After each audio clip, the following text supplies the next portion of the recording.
Dia hidup bermaruah, jangan hidup dijajah. Siapa pernah dengar dialog tu kan? Mesti dia kenal dari filem apa kan? Dari filem Bravo 5 kan? Ya, filem Bravo 5 yang diarahkan oleh Job Hitler. Tapi bukan filem yang saya nak ceritakan. Cerita yang saya nak ceritakan adalah cerita sebenar yang diadaptasikan kepada filem Bravo 5 ini. Sebelum itu, biar saya memperkenalkan diri saya dahulu. Nama saya Muhammad Adam Mukris bin Nasihat. Tanpa membuang masa, mari kita mulakan.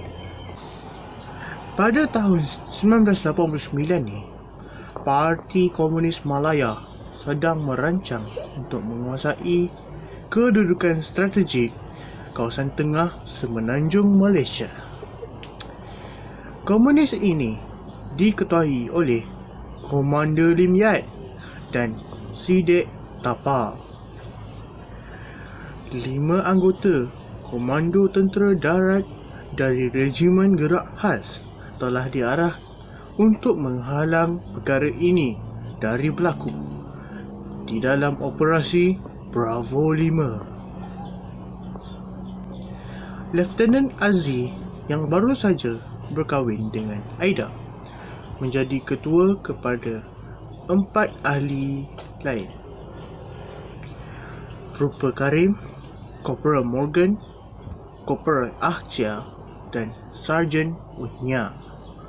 Selepas semakin menghampiri dengan kubu musuh, Lieutenant Azri telah menugaskan Trooper Karim dengan Corporal Morgan, manakala Corporal Ahcia dengan Sarjan Unya. Corporal Morgan menyatakan kesedihan dirinya kepada Lieutenant Azri berkenaan kematian ibunya.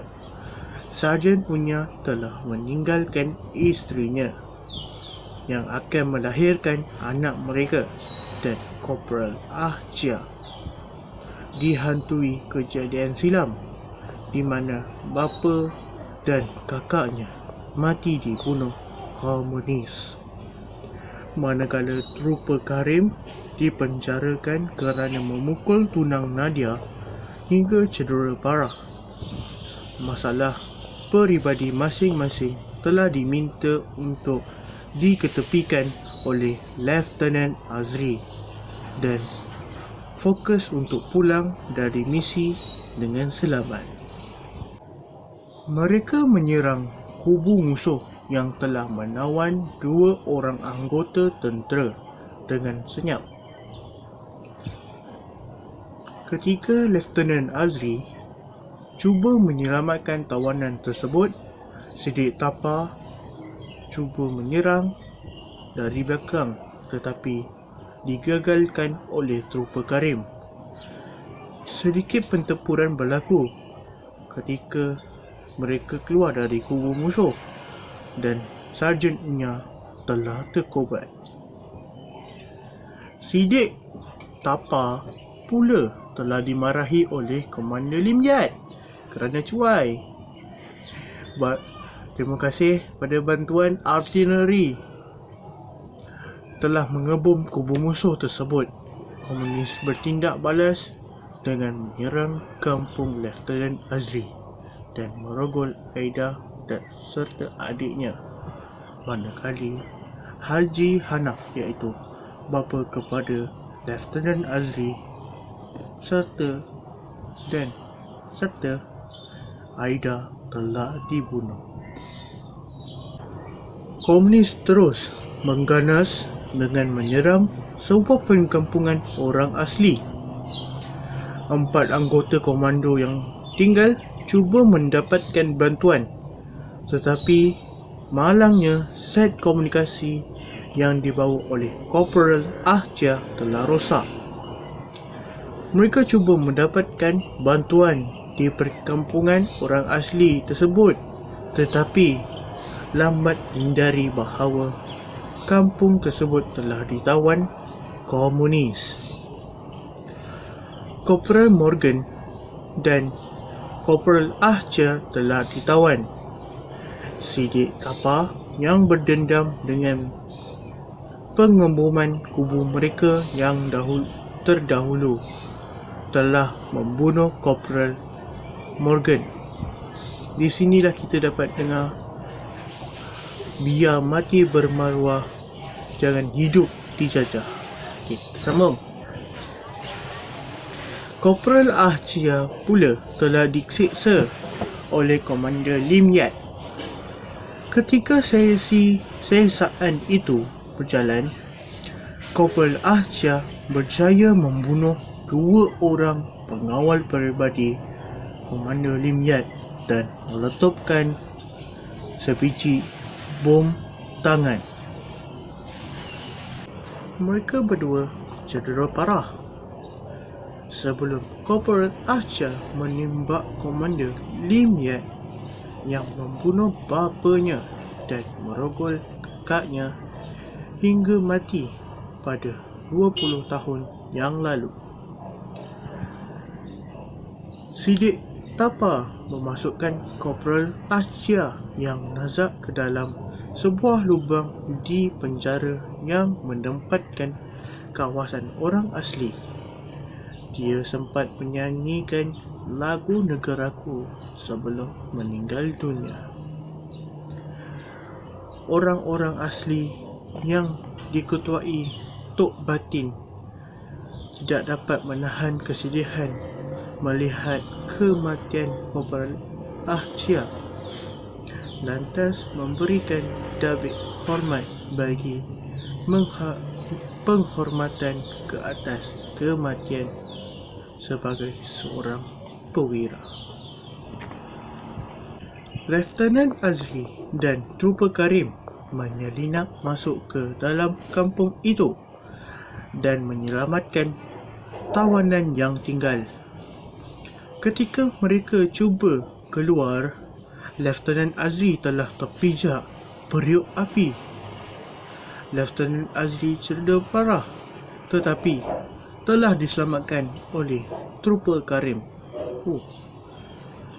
Ketika dibawa keluar dari kampung tersebut, berlakunya pertempuran antara Lieutenant Azri dan Trooper Karim dengan komunis yang diketuai oleh Sidik Tapa.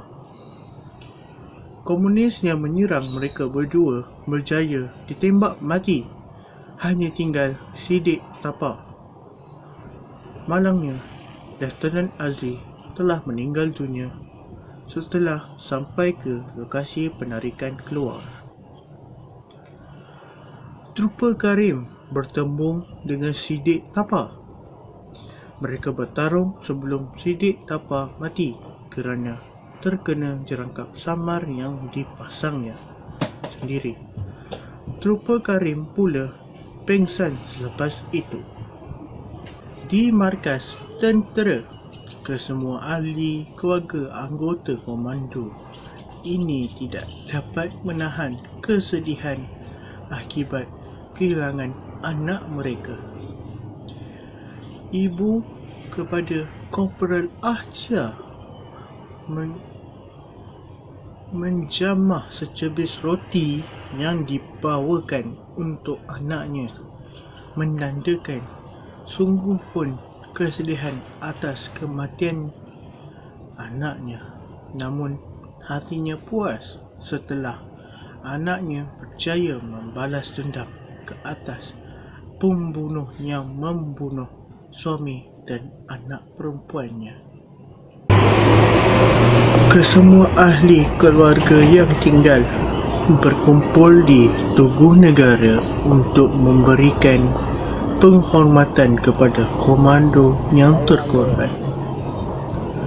Trooper Karim yang berkerusi roda meminta untuk menerima dirinya sebagai ahli keluarga mereka. Mereka semua pun berpelukan. Itu saja dari saya. Sekian, terima kasih. Tapi tunggu dulu, lepas ni ada video. Okey, sebelum tu saya nak bagi pesanan pada yang menonton di luar sana. Bayangkan anda lahir pada tahun 1900. Pada 1914, ketika anda berusia 14 tahun, Peperangan Dunia Pertama bermula yang mengorbankan 22 juta orang. Pada 1918, apabila anda berusia 18 tahun, terjadi pandemik selsema dunia yang mengorbankan 50 juta nyawa. Pada 1929, berusia 29 tahun, anda terselamat dari krisis ekonomi dunia yang bermula dengan jatuhnya bursa saham New York yang menyebabkan kehilangan pekerjaan, inflasi dan kebuluran. Pada usia anda 33 tahun pula, zaman pemerintahan Nazi bermula. Pada usia anda 39 tahun, Peperangan Dunia Kedua bermula dan berakhir pada 1945 di mana 60 juta nyawa terkorban. Pada usia anda 52 tahun, berlakunya Peperangan Korea. Peperangan Vietnam pula berlangsung ketika usia anda 64 tahun sehingga anda berusia 75 tahun. Anak yang lahir pada 1985 merasa datuk dan nenek mereka tidak faham kesusahan hidup sedangkan mereka telah menempuh kehidupan ketika beberapa peperangan dan malapetaka. Hari ini, kita hidup dengan penuh keselesaan walaupun sedang dilanda pandemik. Tapi kita merungut hanya kerana terpaksa memakai pelitup muka.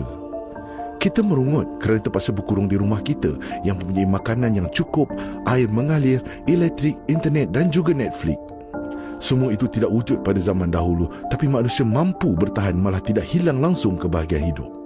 Perubahan kecil dari segi perspektif mampu mengubah segalanya. Kita patut bersyukur kerana masih hidup dan kita patut lakukan apa sahaja yang diperlukan untuk memastikan keselamatan kita semua terjaga.